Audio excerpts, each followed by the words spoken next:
Hi.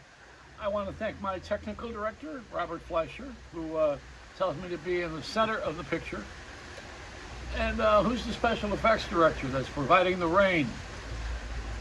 Thank you. Higher power. No, that's not the light company. Hey, you know what's happening? I That's why you're watching this, because you probably need to know something that's happening, or maybe you missed something.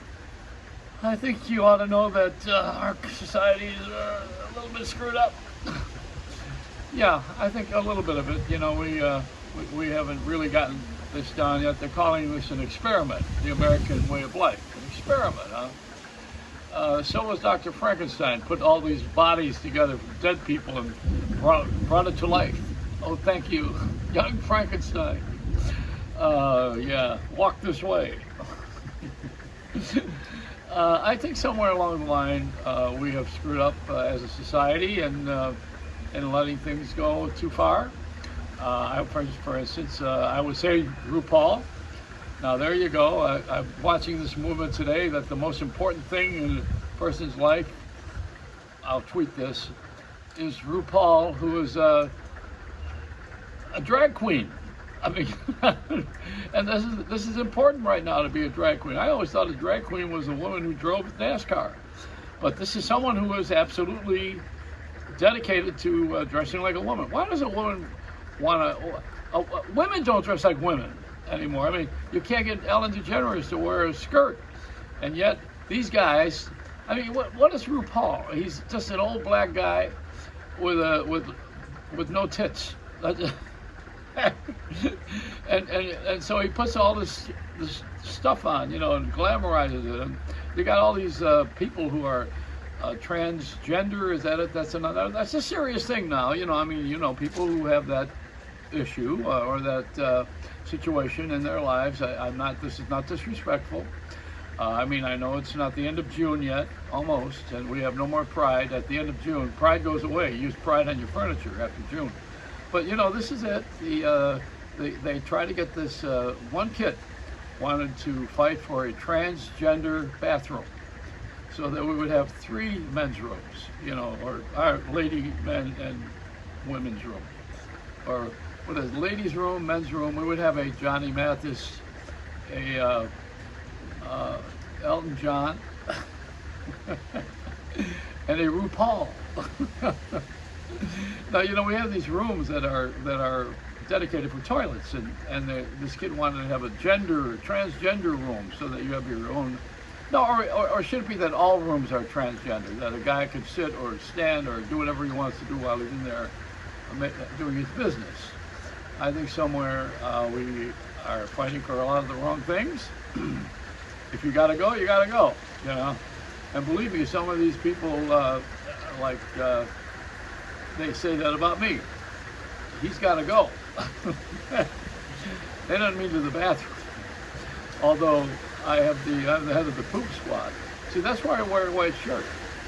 Because when the bird goes, you don't notice it. The other day I took my dry cleaning. I do have some dry cleaning. And the girl said, "Oh, the bird really loves you." Is it raining hard? That's rain, you know. You can hear it, but you can't see it. Because that's why in films they have to create some sort of a screen that they put up so you can see the rain. You can't see rain or snow on a camera as a rule. It just filters out. Is this bird going to poop on my head? She wants to get out of the rain. My book is Let It Smile Be Your Umbrella, but this is ridiculous. Let a bird be your umbrella. I'm going to go out and see if the bird stays with me. See, birds don't like rain as a rule because they can't fly. I don't like rain because I can't think. But birds don't have to think. And I don't have to fly. Boy, does this sound poetic. We're getting more rain. It's getting louder, isn't it? Have you noticed it? This is louder than the garbage truck on Tuesdays and the air conditioning going off. I'm in Florida right now, where it's raining more and more frequently, and you're having the warm weather in other places. I'm going to California in the middle of July, and I'm going to see Shotgun Tom Kelly, who's got the satellite broadcast. And then I'm going to see my daughter, who was growing medical marijuana. So I may never come back. Yeah, I know.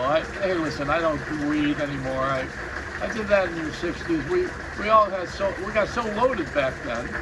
But the Maharishi one day had an appearance at the Bushnell Auditorium in Hartford, Connecticut with the Beach Boys, and they brought him into the dressing room, and they brought him in like on a carrier, and they put him on top of this platform so that he was above everybody, sitting on a lotus position on top of a desk with the pillows under him and all the flowers around him. The Maharishi was at that time respected as a spiritual principle in the play of life. And so I walked into the room with my friend Dick Robinson, who's the head of the Connecticut School of Broadcasting. He was emceeing the show with the Beach Boys. And I walked into the room, and the Maharishi looks at me, and just before I was about to talk, he turned his head. And I said, even the Maharishi doesn't want to hear what I have to say. Am I getting wet now? Hey, listen, I better take this lighting in before I get electrocuted. This is not Woodstock. Cue Jimi Hendrix, and I'm going to make an exit out of the stage left here. Oh boy, this is I'm definitely in the middle of the storm. It's a Reynolds wrap.